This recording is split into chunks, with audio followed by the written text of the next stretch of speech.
میں نے کہا میرے آقا کا پسینہ خوشبودار، میرے آقا کے بدن پر مکھی نہیں بیٹھی، میرے آقا کے جسم پر مچھر نہیں بیٹھا، اور حضور کے جسم مبارک سے شکم اطہر سے جو شے خارج ہوتی بول براز، جب حضور حاجت کے لیے تشریف لے جاتے، سیدہ عائشہ صدیقہ کی روایت، پھر آقا تشریف لاتے تو ام المومنین سیدہ عائشہ صدیقہ کہتی ہیں میں جاتی تو وہاں کچھ نہ ہوتا سوائے کستوری کی خوشبو۔ سبحان اللہ سبحان اللہ۔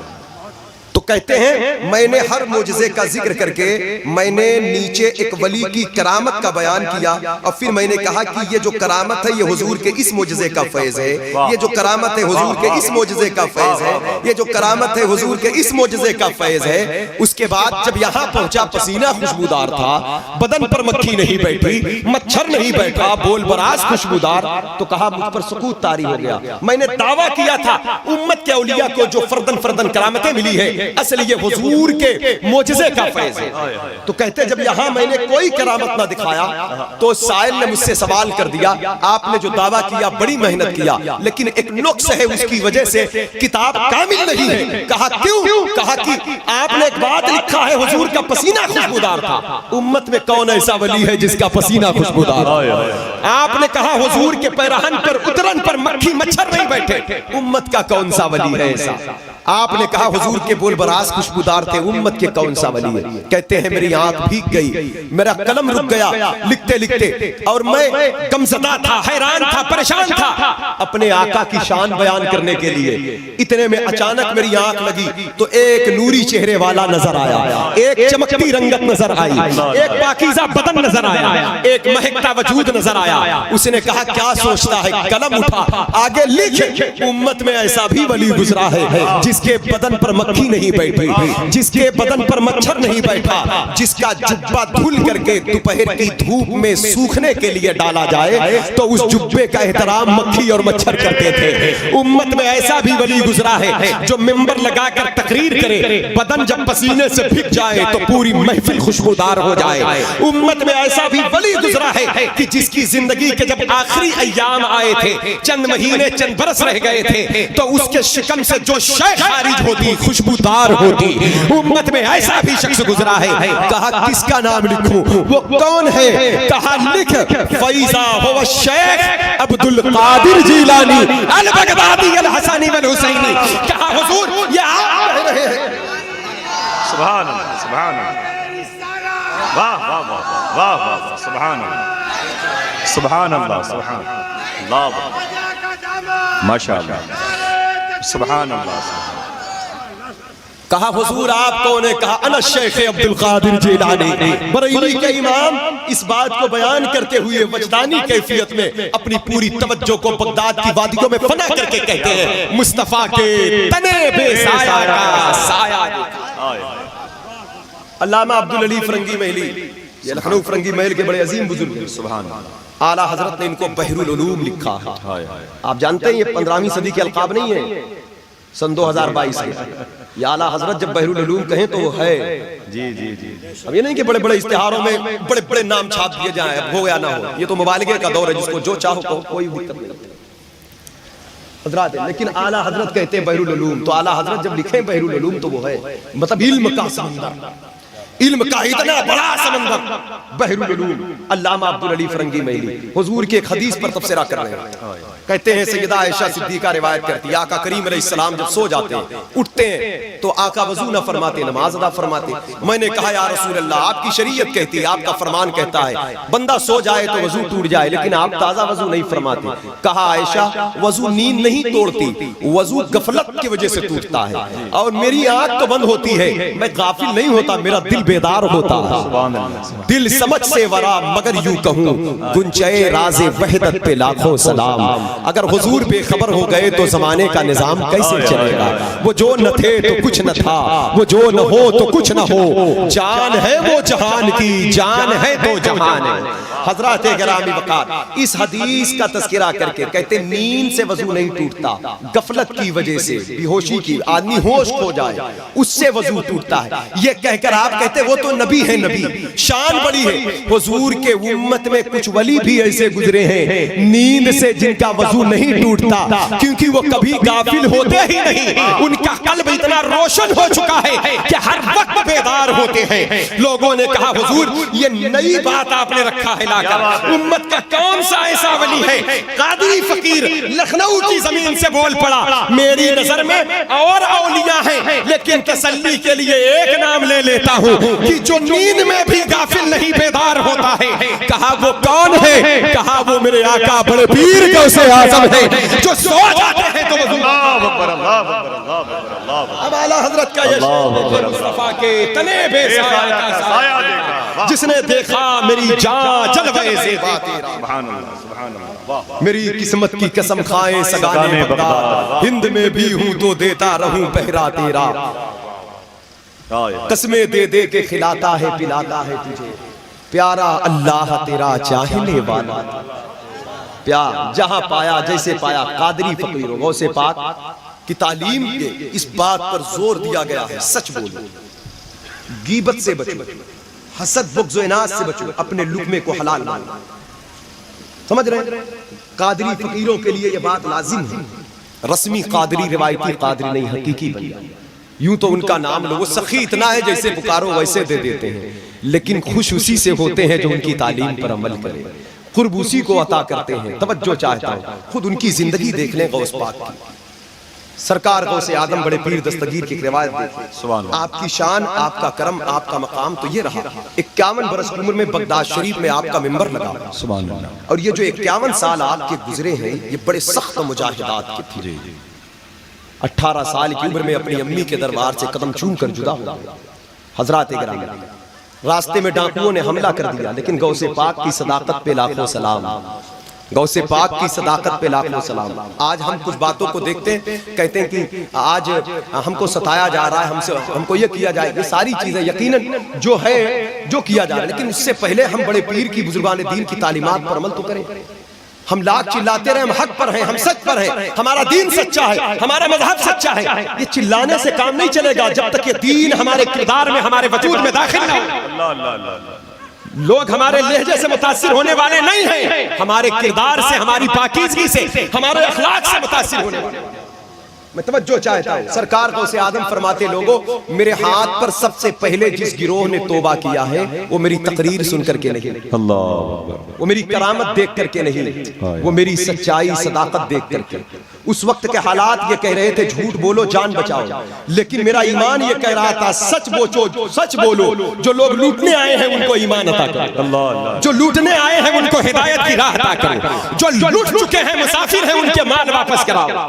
سرکار غوث اعظم رضی اللہ تعالیٰ عنہ کہتے ہیں ہمیشہ شیطان ایک ایسے خوبصورت چہرے کو دکھاتا ہے کہ جسے انسان دیکھ کر اس راہ کا مسافر بن جاتا ہے۔ کہا مجھے بھی دکھایا سچ بولو، مال بچاؤ، جان بچاؤ، لیکن میں نے اس وقت اعوذ باللہ پڑھ کے شیطان کے حربے کو ناکام کیا اور اپنے نانا کے فرمان کی طرف عمل پیرا رہا، میں نے سچائی کے دامن کو نہ چھوڑا۔ کہتے یہ میری سچ کی برکت ہے، لوگ کہہ رہے تھے جھوٹ بول کر مال بچاؤ، لیکن یہ میرے سچ کی برکت ہے کہ جو لوگ لٹ چکے تھے ان کا مال انہیں واپس ہو گیا۔ اور کہا میرے ہاتھ پر سب سے پہلے جس گروہ نے توبہ کیا ہے وہ سب اللہ کے ولی بنے، وہ ڈاکو تھے، وہ تقریر سن کر کے نہیں، وہ بلکہ میری سچائی کو دیکھ کر۔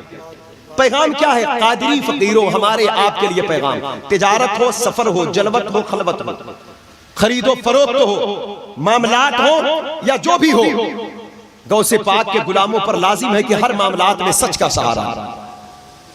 سچے تاجر کے لیے حضور علیہ السلام نے ارشاد فرمایا وہ جنت میں میرے ساتھ۔ آج ہماری تجارت میں برکت نہیں کیونکہ اس میں جھوٹ شامل ہے، آج سچائی صداقت ہمارے گھروں سے نکل چکی کیونکہ اللہ کا خوف ہمارے سینے سے نکل گیا۔ سرکار غوث اعظم بڑے پیر دستگیر بغداد شریف پہنچے، 7 برس گزرے، 25 سال عمر ہو گئی، بغداد شریف کے جنگل میں چلے گئے۔ وہ 25 سال اتنے سخت تھے کہ خود غوث پاک کہتے ہیں 40 دن میں کھانا پینا نہ کھاتا تھا۔ حضرت خضر آئے، 1 سال کے بعد آئے، کہتے ہیں آؤ میرے ساتھ کھانا کھاؤ۔ کہا کھیر تھی، حلوہ پراٹھا تھا، میں بیٹھ گیا، 2 لقمہ کھایا۔ کہتے ہیں جناب خضر میں جا رہا ہوں، پھر آؤں گا، میرا انتظار کرنا۔ غوث پاک کہتے ہیں وہ چلے گئے، 1 سال کے بعد آئے۔ بغداد شریف کی ٹھنڈی گرمی بڑی سخت ہے، سردی بھی، گرمی بھی، دھوپ بھی، وہیں بارش ہوئی۔ 1 سال بعد جناب خضر آئے تو غوث پاک کو وہیں پایا، پھر کچھ کھایا کھلایا، پھر چلے گئے، کہتے ہیں میں پھر آؤں گا۔ گئے تو 2 سال بعد آئے، غوث پاک کو وہیں پایا۔ پھر آئے پھر چلے گئے، کہتے ہیں میں پھر آؤں گا، گئے تو 3 سال بعد آئے۔ جناب خضر نے کہا شیخ عبد القادر جیلانی بڑے بڑوں کو آزمایا، سب مجھے دیکھ کر حیرت زدہ تھے، لیکن آپ نے مجھے حیرت میں ڈال دیا۔ غوث پاک کہتے ہیں یہ تو ابتدا ہے، آگے دیکھیے ہوتا کیا ہے۔ بار بار حیرت زدہ رہے۔ سرکار غوث اعظم 11 سال تک عراق کے عجمی برج میں اپنا وقت گزارا۔ آپ فرماتے ہیں 8 دن ہو گئے میں نے کچھ نہ کھایا تھا، 8 دن ہو گئے تھے۔ کہا میری عادت نہ تھی کہیں ہاتھ پھیلانے کی، کہتے میں دینے والا ہوں، دینے والا ہوں۔ اللہ کے نبی نے ارشاد فرمایا اوپر والا ہاتھ نیچے والے ہاتھ سے بہتر ہے، اس لیے اللہ نوازے تو دیا کرو، غریبوں کی، کمزوروں کی، مسکینوں کی مدد کیا کرو۔ خود کھا کے پیٹ بھر لینا یہ انسانیت نہیں ہے، بھوکوں کو کھانا کھلاؤ، ننگوں کو کپڑے پہناؤ، مریضوں کا علاج کراؤ، مالدار ہو اپنے مال کی زکات دو، اور زکات کے علاوہ بھی اللہ نے وسعت دیا ہے تو صدقہ نافلہ کہہ کر کے رب کا قرب حاصل کرو، اخلاص کے ساتھ اللہ کا قرب حاصل کرو۔ بزرگان دین اولیاء کاملین کی زندگی دیکھیں، ہمارے بزرگوں کا مذہب یہ رہا، ہمارا دین یہ رہا۔ یہ پیسے بینکوں میں بیلنس جمع کرنے کے لیے نہیں ہے، امت رسول کی خدمت کے لیے۔ کیا توکل پر اعتماد اتنا کمزور ہو جائے گا نہ جمع کریں گے تو کل کیسے کھائیں گے؟ یہ کس نے کہہ دیا کل آپ رہیں گے؟ کل کی زندگی کے بارے میں ہمارا وسارہ نہیں۔ میں یہ نہیں کہتا جمع نہ کرو، جمع تب کرو، پیسہ جمع ہو کوئی بھوکا ہو، پیسہ جمع ہو کوئی علاج کے لیے دم توڑ رہا ہو، پیسہ جمع ہو کوئی ننگا ہو، پیسہ جمع ہے کوئی پریشان حال ہے، پیسہ جمع ہم اس کی مدد نہیں کرتے تو لعنت ہے ایسی جمع رقم پر۔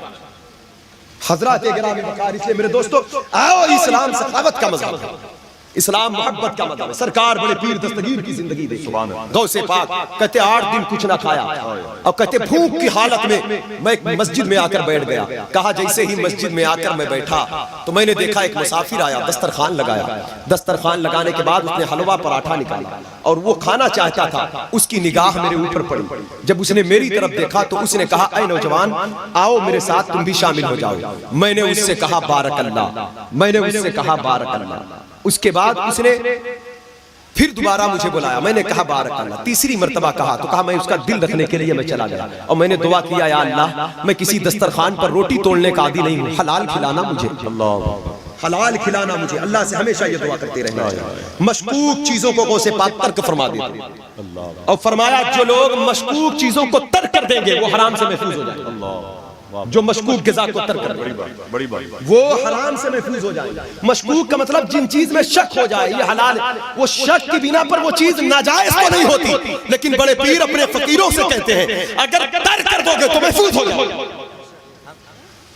تو کہتے ہیں میں گیا دسترخوان پر، جیسے ہی بیٹھا قریب تھا کہ بسم اللہ پڑھ کر روٹی کے ٹکڑے کو منہ میں ڈالتا، اس نے کہا اے نوجوان یہ بتاؤ تم شیخ عبد القادر جیلانی کو جانتے ہو؟ سرکار غوث اعظم فرماتے ہیں کیوں ان سے کیا کام ہے؟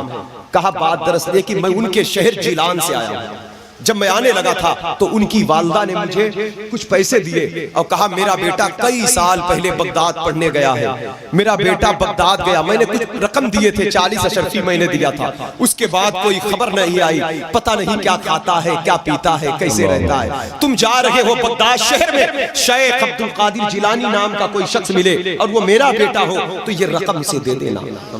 وہ کہتا ہے 8 دن ہو گئے، 8 دن سے اسی بغداد شہر میں میں شیخ کو تلاش کر رہا ہوں، لیکن تلاش کرتے کرتے میں تھک گیا، میرے جو اپنے ذاتی پیسے تھے میرا اپنا پیسہ بھی ختم ہو گیا، اب بھوک لگی، بھوک کی شدت سے میری حال نڈھال ہوئی تو کہتے ہیں میں انہی کے پیسے کے یہ کھانا خرید کر لایا ہوں۔ سرکار غوث اعظم سجدے میں چلے جاتے ہیں، کہا اللہ تیرا شکر ہے، تیرا وعدہ سچا ہے، تجھ سے جو جیسی امید رکھے تو ایسے ہی عطا کرتا ہے، میری خواہش ہوتی ہے اپنا کھاؤں اپنا کھلاؤں، شکر ہے تیرا اپنے ہی دسترخوان پر بٹھایا ہے کسی اور کے دسترخوان پر نہیں۔ واہ واہ واہ واہ واہ، قسمیں دے دے کے کھلاتا ہے پلاتا ہے تجھے پیارا اللہ تیرا چاہنے والا تیرا۔ حضرات گرامی وقار، سرکار غوث پاک فرماتے میں ہی شیخ عبد القادر جیلانی ہوں۔ اس کے بعد کھانا کھایا، اس کے بعد جب وہ چلنے لگے تو جو رقم تھی سرکار غوث اعظم نے قبول کر کے پھر ان کو دیا، کہا دیکھو میں مقیم ہوں تم مسافر ہو، مقیم سے زیادہ مسافر کو پیسے کی زیادہ ضرورت ہے، میری والدہ نے جو مجھے بھیجا میں نے قبول کر لیا، میری طرف سے تم یہ نظر قبول کر۔ حضرات گرامی وقار 51 برس کی عمر غوث پاک کی، بغداد میں ممبر لگا، تقریر کرنا شروع کیے تو 2-3 آدمی ہوتے تھے، چند مہینے گزرے سامنے 70,000 کا مجمع ہو گیا. ملا علی قاری کہتے غوث پاک خطاب کرتے کرتے ایک نگاہ ڈالتے محفل میں تو 400 سے لے کر 4,000 تک لوگ اللہ کے ولی بن جاتے. 70 لوگوں کے جنازے اٹھ جاتے. ہفتے میں 3 خطاب فرماتے, سنیچر کو, جمعہ کو, اتوار کو, منگل کی شام کو. بڑے پیر کی کوئی محفل ایسی نہ ہوتی جس میں ڈاکو, رہزن, چور, بدماش, دنیا دار قسم کے لوگ توبہ نہ کریں اور عیسائی یہودی آ کر کلمہ پڑھ کے مسلمان نہ ہو. میں آپ کی توجہ چاہتا ہوں, یہ توبہ کیا نعمت ہے. آج ہم نے توبہ کرنا چھوڑ دیا. لوگ سوچتے ہیں توبہ وہ کرے جو گنہگار ہو. ہم نے کہا یہ سوچنا میں گنہگار نہیں ہوں یہ بہت بڑا جرم ہے. سب سے بڑا گنہگار وہ ہے جو یہ کہتا ہے میں گنہگار نہیں. کیا گناہ ہمارے اندر نہیں؟ جس نے گناہ کو پہچان لیا اس نے رب کی معرفت کو حاصل کر لیا. گناہ کے سوسے وجود کے کن کن حصوں سے اٹھتے ہیں. ہم کیا سمجھتے ہیں؟ کیا زنا اسی کا نام گناہ ہے؟ کیا شراب پینا یہی گناہ ہے؟ کیا چوری کرنا؟ یہ تو بڑے بڑے جرائم ہی ہیں. نہ جانے کتنے گناہوں کے جراثیم ہمارے وجود کے اندر پنپتے ہیں جسے بغض کہتے ہیں, حسد کہتے ہیں, تکبر کہتے ہیں. حسد کیا؟ یہ کوئی دکھنے والی چیز نہیں ہے. یہ کوئی دکھنے والی چیز نہیں ہے یہ. لیکن آقا فرماتے ہیں لیکن یہ ایک ایسی آگ ہے جو تمہاری نیکیوں کو تباہ کر دے. حج کو کھا ڈالے, عمرے کو کھا ڈالے, نماز کو کھا ڈالے, روزے کو کھا ڈالے, نیکیوں کو تباہ کر ڈالے. میرے دوستو اس لیے توبہ کو ہم نے معمولی سمجھ رکھا. اللہ سے معافی مانگنا. ابھی 15 دن پہلے رمضان شریف گزرا. توجہ چاہتے ہیں معافی مانگنے کا جذبہ پیدا کریں. روز اللہ سے معافی مانگے, سچی توبہ کی کوشش کریں, گناہوں کو ترک کر کر کے معافی مانگیں. ہر شخص پر لازم ہے, ہم پر بھی لازم ہے. یہ زندگی کسی کے ساتھ وفا نہیں کی ہے. ایک وقت ہے ہمیں اللہ کے پاس جانا. ففروا الی اللہ, اللہ نے کہا پلٹنا ہے تمہیں اللہ کی طرف. مسلمان کو یہ زیبا نہیں دیتا کہ وہ دنیا دار بن کر زندگی جیے. مدینے والے مصطفیٰ نے فرمایا الدنیا سجن المومن, مومن کے لیے قید خانہ. کیا مطلب؟ جو میرا کلمہ پڑھ لیا وہ میری شریعت کا قیدی ہو گیا, میرے دین کا قیدی, میرے فرمان کا قیدی ہو گیا. اب اس کو کوئی توڑے, اس کو کوئی توڑے, اس قید خانے سے باہر جانے کی کوشش کرے گا تو پھر آخرت اس کے لیے قید خانہ بن جائے گا. حضرات گرامی وقار, آپ دیکھیں ذرا رمضان کے اخیر عشرے میں شب قدر, رمضان کے اخیر عشرے کی طاق راتوں میں شب قدر. 27ویں پر امید زیادہ ہے لوگ.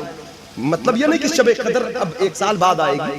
شب قدر رمضان میں اخیر عشرے میں آتی ہے, لیکن شب قدر میں اللہ کے نبی نے جو ایک اہم پیغام کو اجاگر کیا, میں کہتا ہوں وہ امت کے لیے تھا اور ہر دن کے لیے. سیدہ عائشہ صدیقہ نے پوچھا تھا یا رسول اللہ شب قدر پا جاؤں تو کیا کروں؟ پوچھنے والی ام المومنین سیدہ عائشہ, یہ کون ہے؟ یہ حضور علیہ السلام کی وہ بیوی ہیں. آج کل شادیاں بہت ہو رہی ہیں, ماں باپ بچوں کے لیے دلہن تلاش کرتے ہیں اس گاؤں میں اس گاؤں میں, جو خوبصورت ہو پسند پڑے جیسے کرتے ہیں. اچھی بات ہے, ٹھیک ہے, جس کو جو پسند پڑے کرے. لیکن سیدہ عائشہ صدیقہ کا جو نکاح حضور علیہ السلام سے ہوا یہ پسند اللہ کی تھی. اللہ, اپنے بچوں کے دلہن آپ پسند کرتے ہو, حضور کے محبوب کے لیے محبوبہ کا انتخاب پروردگار کر رہا ہے. آقا علیہ السلام فرماتے ہیں کہ میری اور کسی بیوی کے بستر کے پر میں ہوتا ساتھ میں تو پھر قرآن کی آیت کا نزول نہ ہوتا, لیکن کہتے عائشہ کے ساتھ میں ہوتا, بستر پر ہوتا تو نزول قرآن کا سلسلہ جاری. سبحان اللہ. آقا علیہ السلام ارشاد فرماتے ہیں, حضور سید عالم صلی اللہ تعالی علیہ وسلم سیدہ عائشہ صدیقہ کی وہ قربت رہی آپ کی کہ آپ کے وصال کا وقت جب قریب آیا تو تمام بیویوں سے آپ نے اجازت طلب فرمایا کہ جو زندگی کے چند دن میرے بچے مجھے عائشہ کے ساتھ رہنے کی اجازت دی. سبحان اللہ. اللہ کے حبیب کا وصال ہوا تو سرکار کا سر مبارک سیدہ عائشہ صدیقہ کے گود میں رکھا ہوا. اللہ کے حبیب کا وصال کی گھڑیاں قریب ہے. آقا نے مسواک کو مانگا کہ مجھے مسواک, یہ مسواک کیا کریں. میں یہ نہیں کہتا برس منظر نہ کریں اس کو, لیکن مسواک کیا کریں. اس سے آنکھ کی بینائی تیز ہوگی, عقل تیز ہوگی, خاتمہ ایمان پر ہوگا, موت کے وقت کلمہ شریف نصیب ہوگا. یہ حضور علیہ السلام کی وہ سنت ہے کہ آقا فرماتے اگر امت پر پریشانی نہ گزرتی, شاک نہ گزرتی تو میں امت کو حکم دے دیتا کہ ہر نماز کے لیے یہ فرض ہے, لازم ہے. لیکن افسوس یہ نگاہ مصطفیٰ دیکھ رہی تھی امت آنے والے وقتوں میں اتنی غفلت کے شکار ہو جائے گی, مسواک تو مسواک وضو ان پر لوڈ بن جائے گا. آج حالات یہی ہو گئے نا ہمارے, آج حالات یہی ہو گئے ہمارے.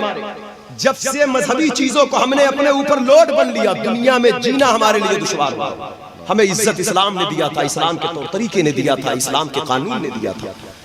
تو مسواک مانگا آقا نے، سیدہ نے مسواک عطا فرمایا، حضور اپنے دہنے مبارک میں رکھتے ہیں، نقاہت کی وجہ سے اس کو باریک اونچا نہ کر سکے، لیکن لعاب مصطفیٰ اس میں لگا ہوا، سیدہ نے اسے لیا اور لے کر کے اپنے منہ میں رکھا اور اس کو باریک کیا۔ اب لعاب مصطفیٰ لعاب عائشہ ایک ہو گئے، اور جب ایک ہو گئے تب سرکار نے اسے پھر بلا کراہت استعمال فرمایا۔ اللہ کے حبیب اس وقت دنیا سے تشریف لے گئے جب لعاب عائشہ آپ کے دہنے مبارک میں۔ حضرات گرامی وقار، یہ کتنی محبوبہ تھی۔ قرآن شریف سورہ نور میں 17 یا 18 آیتیں ایسی ہیں جس میں ان کی عظمت کا بیان ہے، ان کی شان بیان ہے۔ آج جہاں گنبد خضرا شریف بنا ہوا ہے اس کے نیچے حضور کی مزار مقدس ہے۔ یہ حجرہ گنبد خضرا جہاں ہے یہی وہ جگہ ہے جو سیدہ عائشہ صدیقہ کو حجرہ تھا۔ قیامت تک کے لیے اس زمین کا انتخاب فرمایا آرام گاہ کے لیے جو عائشہ کا۔ کیا کوئی کہہ سکتا ہے یہ خاتون گنہگار تھی معاذ اللہ؟ کسی کے گمان میں یہ بات آ سکتی معاذ اللہ؟ یہ ام المومنین ہم مومن مردوں کی ماں ہے، اور ایسی ماں ہے جن ماؤں نے ہمیں پیٹ سے جنم دیا ہے کوکھ سے، ایسی ہزاروں مائیں اماں عائشہ کے قدموں پہ قربان۔ یہ سیدہ عائشہ صدیقہ، انہوں نے کہا تھا سرکار شب قدر پاؤں تو کیا کروں؟ تو آقا نے فرمایا تھا عائشہ جب شب قدر مل جائے تو 3 لفظ کی ایک دعا بتا۔ اور یہ دعا ہم غور نہیں کرتے، یہ ہر کیلنڈر میں رمضان شریف کے ہر اشتہار میں، ہر ٹائم ٹیبل والے کارڈ میں یہ دعا لکھی ہوئی ہے۔ حضور نے جو فرمایا شب قدر ملے، شب قدر 1000 مہینے سے افضل بات۔ پوچھنے والی محبوبہ ہے، جس سے پوچھا جا رہا ہے وہ رب کا محبوب ہے، رات 1000 مہینے سے افضل ہے۔ اب اس رات میں جو عمل بتایا جائے گا وہ کوئی معمولی عمل نہ ہوگا، بہت بڑا عمل ہوگا۔ فرمایا عائشہ یہ کہا کرو اللہ سے شب قدر پانا تو کہنا اللہم انکا عفو تحب العفو فاعف عنی۔ کیا ہے یہ صرف شب قدر کے لیے نہیں تھا، یہ بتایا جا رہا ہے اے اللہ تو معافی کو پسند کرتا ہے، میں تجھ سے معافی مانگتی ہوں، مجھے معاف کر۔ معافی مانگنا اللہ کو پسند ہے، اتنا پسند ہے، اتنا پسند ہے۔ بندہ گنہگار ہو تو پرہیزگار بن جاتا ہے، بندہ بدکار ہو تو نیکوکار بن جاتا ہے۔ میرے دوستو بہت ہو چکا، ہم نے موبائل کے اسکرین پر ان آنکھوں کو گندی کر لیا، گندی گھناؤنی فلمیں دیکھ دیکھ کر اپنے وجود کو تباہ کر دیا ہم نے، عیاشی کے اڈے کی زینت بنے ہم، شراب کے اڈے کی زینت بنے ہم۔ لیکن میرے دوستو توبہ کا دروازہ کھلا ہے، اسلام رحمت کا دروازہ کھول کر رکھا ہے۔ آؤ ذرا اے نوجوانوں نکلو اس کالی گھٹا سے، آؤ اسلامی ماحول میں، آؤ محبت کے سائے میں، آؤ پاکیزگی کے دامن میں، آؤ شرافت کے دامن میں، آؤ اسلام کے احاطۂ نور میں جہاں پیار بھی ہے، محبت بھی ہے، طہارت بھی ہے، پاکیزگی بھی ہے، رحمت بھی ہے، بخشش بھی ہے، مغفرت بھی ہے، حضور کا دید بھی ہے، اللہ کی رضا بھی ہے۔ آؤ آؤ اس دامن میں۔ میرے دوستو توبہ کیا چیز ہے، معافی کیا چیز ہے۔ حضرت عمر فاروق اعظم کا دور خلافت ہے، ایک ضعیف بزرگ آئے، اب وہ صحابی ہیں یا تابعی ہیں اس پر تو کنفرم نہیں، لیکن یا تو صحابی ہے یا تابعی ہے، کیونکہ عمر فاروق اعظم روتے ہوئے آئے، آصف بھائی روتے ہوئے آئے، سرکار عمر فاروق اعظم کی بارگاہ میں آ کر کہنے لگے حضور آپ سے ایک بات کرنا ہے۔ کہا بات کیا ہے؟ کہا مجھے تنہائی چاہیے۔ قریب آئے، کہا تنہائی میں آئے، جب تنہا ہو گئے کہا بولو، کہا حضور میری ایک بیٹی ہے، یہ کہہ کے پھر رونے لگے۔ کہا بیٹی ہے تو نعمت ہے اللہ کی، رونے کی کیا بات ہے؟ کہا حضور میری بیٹی جوان ہو گئی، رشتہ آیا ہے، رشتہ قبول کر لیا ہے میں نے۔ کہا اچھی بات ہے، بیٹی کو گھر سے رخصت کر دو، اچھے سے اس کی تربیت کر کے، یہ تو بڑا انعام ہے، اس میں رونے کی کیا بات؟ کہا حضور لیکن میں کہہ نہیں پا رہا ہوں، میری بیٹی نے ایک گناہ کیا، میری بیٹی نے ایک گناہ کیا ہے۔ تو کہا کیا گناہ کیا ہے؟ کہا حضور بہت بڑا گناہ کیا ہے۔ کہا بات کیا؟ یہ کہہ کر رونے لگے تو ہاتھ پکڑا حضرت عمر فاروق اعظم نے، کہا کہیں آپ کا مطلب یہ تو نہیں آپ کی بیٹی نے زنا کیا ہے؟ کہا حضور ہاں یہی گناہ ہے۔ کہا لیکن میری بیٹی نے توبہ کر لیا ہے، لیکن میں آپ سے یہ پوچھنے آیا ہوں حضور مجھے معاف فرمائیں، میں اپنے داماد کو بتا دوں میری بیٹی نے زنا کیا ہے؟ اگر نہ بتاؤں تو مجھے ڈر ہے کہیں اللہ کی بارگاہ میں پکڑا نہ جاؤں کہ ایک عیبدار چیز کو اور پاک سمجھ کر کسی مرد کے حوالے میں نے کر دیا۔ حضرت عمر فاروق اعظم کی آنکھ بھیگ گئی اور کہا کہ کتنا بھولا پن ہے آپ کے اندر، کتنا بھولا پن ہے، اللہ رحم فرمائے آپ پر، آپ کی بیٹی نے توبہ کر لیا ہے؟ کہا ہاں میری بیٹی نے توبہ کر لیا ہے۔ تو کہا سنو جب بیٹی نے توبہ کر لیا ہے تو اللہ نے پردہ ڈال دیا ہے. جس چیز پہ اللہ نے پردہ ڈال دیا ہے تم اس پردے کو کیوں کھولو گے؟ کہا مدینے والے مصطفیٰ نے ارشاد فرمایا التائب من الذنب کمن لا ذنب لہ. توبہ کرنے والا ایسا ہے جیسے اس نے گناہ کیا ہی نہیں. امیر المومنین فرماتے ہیں سنو جاؤ اپنی بیٹی کا نکاح کر کے اپنی بیٹی کو پرہیزگار سمجھ کر گھر سے رخصت کرنا. خبردار اس کے عیب کا ذکر. اللہ اکبر اللہ سبحان اللہ سبحان. حضرات گرامی آج ہم توبہ نہیں کرتے. اگر کوئی ہمارا بھائی توبہ کر بھی لیتا ہے تو ہم اس کی ماضی کا مذاق بناتے ہیں, اس کی ماضی کا مذاق اڑاتے ہیں. کوئی آدمی اگر توبہ کرنا بھی چاہے تو نہ کرے. بدلو اپنے رویے کو, اپنی روش کو, اپنے وصول کو, اپنے دستور کو. بندہ کتنا بھی بڑا مجرم ہو, ارے سختی ہمارے اندر ہے. اللہ رحیم ہے, اللہ کریم ہے, وہ معافی مانگنے والوں کو بخش دیتا ہے. اللہ بخش دیتا ہے. اس لیے اللہ سے معافی مانگے اپنے گناہوں سے, روز معافی مانگے. معافی مانگنے والا اگر بخشا ہوا ہے تو درجہ بلند ہوگا, اور نہیں بخشا ہوا ہے تو اللہ اس کے گناہوں کو معاف کرے گا. ایک ایک گناہوں کو خیال کر کر کے معافی مانگے. قرآن نے کہا الا من تاب وآمن وعمل عملا صالحا فاولئک یبدل اللہ سیئاتہم حسنات. سلامت رکھے. واہ واہ. فاولئک یبدل اللہ سیئاتہم حسنات. بے شک جو لوگ ایمان لائے اور نیک کام کیے, اللہ کی طرف رجوع کیے. بندہ مجرم ہے, شراب پیتا ہے, جھوٹ بولتا ہے, غیبت کرتا ہے, چوری کرتا ہے, یہ اس کے پہلے ماضی کی زندگی تھی. لیکن اب وہ رجوع کر لیا, اب وہ آ گیا اللہ کی طرف, اب وہ آ گیا دین کی طرف. ایسے ہی آ گیا جیسے بشر حافی آئے تھے, ایسے ہی آیا جیسے ابراہیم بن ادہم آئے, فضیل بن عیاض آئے, حبیب اجمی آئے, جیسے شامانہ نامی وہ عورت آئی کہ جس کے حسن کا اسیر پورے بصرہ کے جوان تھے. لیکن آج اسی شامانہ جب رب کی طرف آئی تو اس کی محبت کے اسیر تمام شاک ہو گئے. کہنے لگے بصرہ کی شہر, بصرہ شہر میں دوبارہ رابعہ بصری کا ظہور. یہ توبہ ہے, یہ توبہ ہے. آج ہم توبہ نہیں کرتے میرے دوستو. جب کوئی رب کی طرف آئے تو اللہ اتنا خوش ہوتا ہے, اللہ کہتا ہے ان اللہ یحب التوابین, میں محبت کرتا ہوں توبہ کرنے والے سے. یا اللہ کتنی محبت کرتا ہے. کہا فاولئک یبدل اللہ سیئاتہم حسنات, اس کے گناہوں کو میں نیکیوں میں بدل دوں گا. 100 مرتبہ شراب پیا ہے نا, اس کو 100 مرتبہ زمزم بنا دوں گا میں. 100 مرتبہ جھوٹ بولا ہے نا, 100 مرتبہ میں اس کو سچائی میں تبدیل کر دوں گا. 100 روپیہ چوری کر کے کھایا نا, 100 روپیہ صدقہ دینے والوں میں شامل کر دوں گا. وعدہ ہے اتنے نیکی میں گناہ کو تبدیل کر دوں گا. اے اللہ, گناہ ایک نجس شے کا نام ہے, ایک باطل شے کا نام ہے, اور نیکی ایک پاک شے کا نام ہے. کیسے تبدیل کرے گا؟ کہا میرے بندے ان اللہ علی کل شیء قدیر. بار بار تو پڑھا میری, میں ہر شے پر قادر ہوں. اور کیا تو نے یہ نہیں دیکھا حضرت عمر فاروق اعظم سے شرابی نے شراب دیکھا, عمر فاروق اعظم کو یہی تو کہا تھا نا کہ اے اللہ مجھے شراب, عمر کے قہر سے بچا لے, شراب نہیں پیوں گا.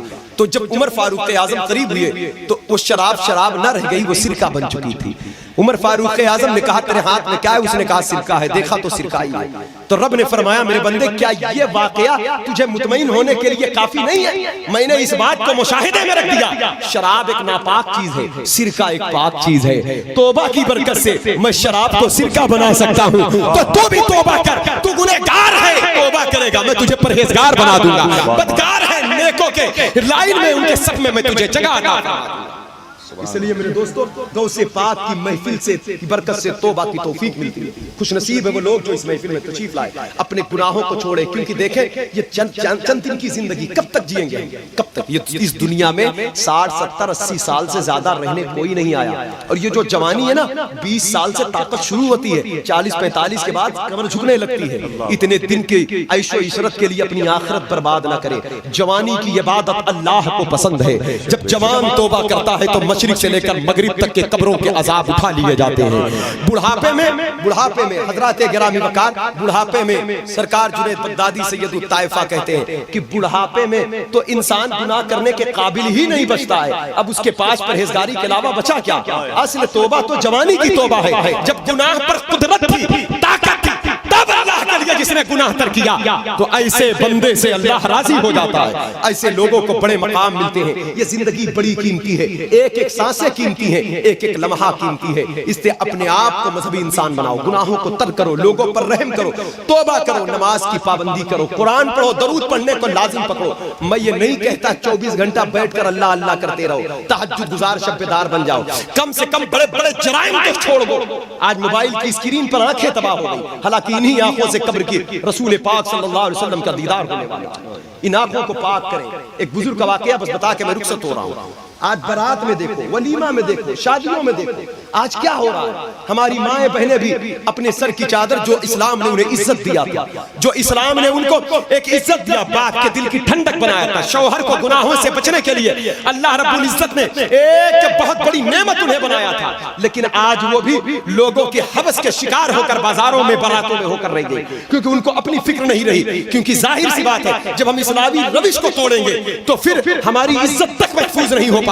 ہم یہاں تک کہ دیوس کے راہ دیوس بن جاتے ہیں. میں چلتے چلتے یہ بات کہہ کے رخصت ہو رہا ہوں میرے دوستو, یہی اصل زندگی, اس میں بڑی برکت بڑی رحمت ہے.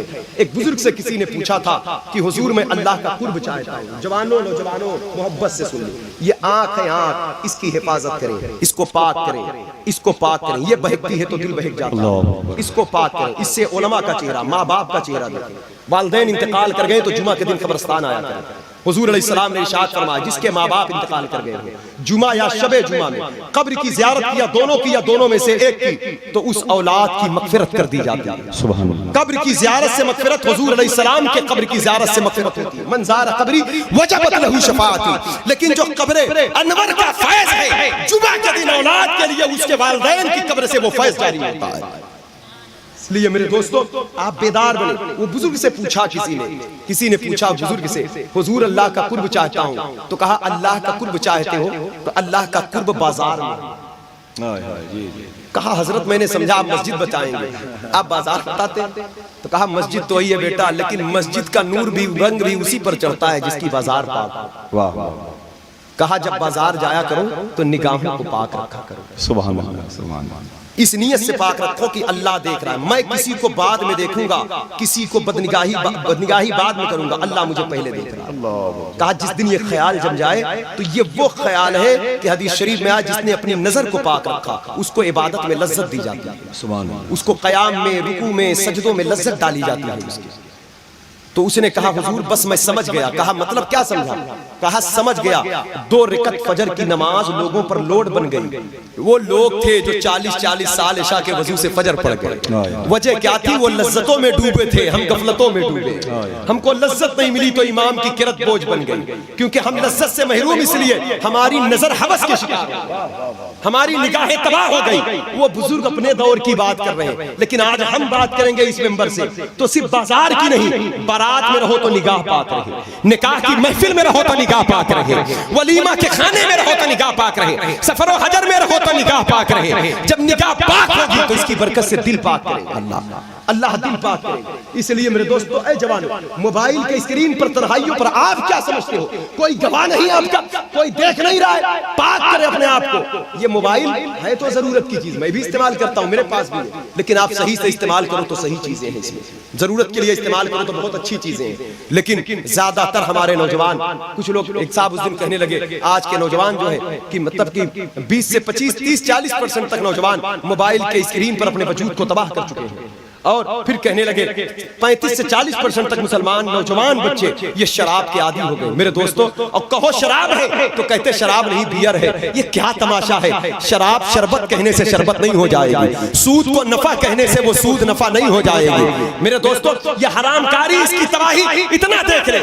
ایک مرد ہے, اس کا نکاح ہوا, بیوی گھر پر آئی تو اس کے رزق میں اضافہ ہو گیا, چہرے پر نکھار آ گیا, صحت میں اضافہ ہو گیا, گھر میں برکت آ گئی. دوسرا مرد ہے, اس کا نکاح نہیں ہوا, اس نے ایک عورت سے تعلق بنایا, تعلق رشتہ جوڑا, اب اس بیماری پھیل گئی, رزق تنگ ہو گیا, چہرہ مسخ ہو گیا. تعلق عورت سے یہاں بھی ہے, تعلق عورت سے وہاں بھی ہے, لیکن وہاں تباہی ہے, وہاں عذاب ہے, وہاں تنگی ہے, وہاں لعنت ہے, وہاں رزق تباہ ہو گیا, برکت چلی گئی, دنیا میں بھی ذلیل ہوا, لیکن یہاں رحمت بھی ہے, برکت بھی ہے. کام وہی ہے, تعلق وہی ہے, عورت وہی ہے. بات کیا ہے؟ بات یہ ہے کہ نکاح نہ ہونے کے بدولت وہاں حرام ہے, نکاح کے بدولت جہاں حلال ہے. تو جہاں حلال ہو وہاں برکت ہوتی ہے, وہاں رحمت ہوتی ہے. اس لیے حرام چیزوں کو جوتے کی نوک پر مار دو, حلال چیزوں کو سینے سے لگا کر اللہ کا قرب حاصل کرو. اس لیے میرے دوستو, میرے بھائیوں, بہت گناہ ہم سے ہو چکے, آپ سے ہو چکے. آئیے سچی توبہ کرنے کا ارادہ کریں, عزم مصمم باندھے, بڑے پیر کے در کی بھیک مانگے. اللہ رب العزت کی بارگاہ میں دعا ہے, غوث پاک کے در پہ جو لاکھوں کروڑوں نے توبہ کیا, اللہ ان کی توبہ کی خیرات ہمیں عطا کر دے, ہمارے دل میں سچی توبہ کی توفیق عطا کر دے. اس یہاں سے کبھی ہم نے کنارہ نہ کیا. کیا، پر تو نے دل آزردہ ہمارا نہ کیا، ہم نے تو جہنم کی بہت کی تجویز لیکن تیری رحمت نے گوارا نہ کیا۔ آئیے ارادہ کریں سچی توبہ کرنے کی، سچی توبہ کرنے کی ارادہ کریں اور گناہ کو ترک کریں، ارادہ کریں تاکہ اللہ سے دعا کریں اللہ بچائے، وہی بچانے والا۔ کوشش ہمارا کام ہے، انعام دینا اللہ کا کام ہے۔ سب لوگ مل کر میرے ساتھ پڑھیں استغفر اللہ، استغفر اللہ، اس کو خوب پڑھا کریں، روز پڑھا کریں، استغفر اللہ، استغفر اللہ، استغفر اللہ کل ذنوبی یا ستار و یا غفار، استغفر اللہ ربی من کل ذنب و اتوب الیہ، حق لا الہ الا اللہ محمد رسول اللہ صلی اللہ علیہ وسلم، بحق الشیخ عبد القادر الجیلانی، وما علینا الا البلاغ۔ السلام علیکم۔